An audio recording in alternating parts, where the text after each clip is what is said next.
शेष 5टी श्लोक श्री महिषासुरमर्दिनी स्तोत्रमे 16 থেকে।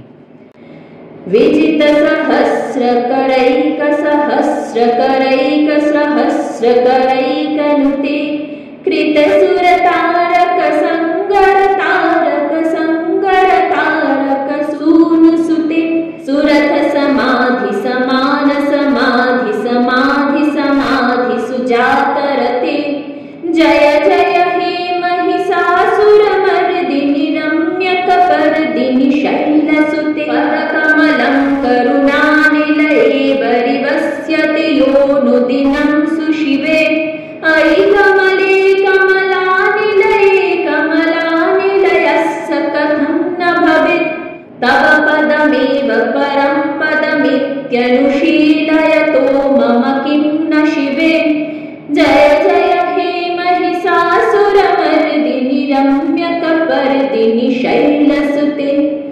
कनकलसत्कलसिन्धुजलैरनुषिञ्चति ते गुणरङ्गभुवं भजति स किं न शचीकुचकुम्भतटी परिरम्भसुखानुभवं तव चरणं शरणं करवाणि न तामवराणि निवासि शिवं जय जय हे महिषासुरमर्दिनि रम्यकपर्दिनि शैलसुते तव विमलेन्दुकुलं वदनेन्दुमलं सकलं ननुकूलयते किं पुरभूतपुरीन्दुमुखी सुमुखी विरसो विमुखी क्रियते मम तु मतं शिवनामधने भवती कृपया किमुत क्रियते जय जय हे महिषासुरमर्दिनि रम्यकपर्दिनि शैलसुते अयि मयि दीनदयालुतया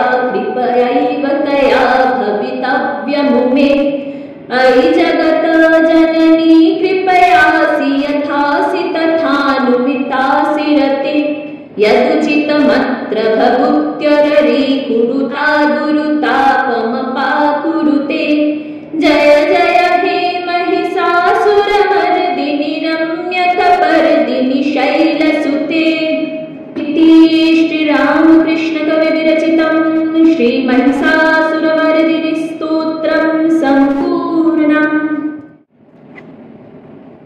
কাল মহালয়া আর ভিডিওটা হয়তো আমি পরে আপলোড করব এবং পরশু থেকে নবরাত্রি শুরু হচ্ছে, আশ্বিন নবরাত্রি, শরৎকালের শারদীয় নবরাত্রি।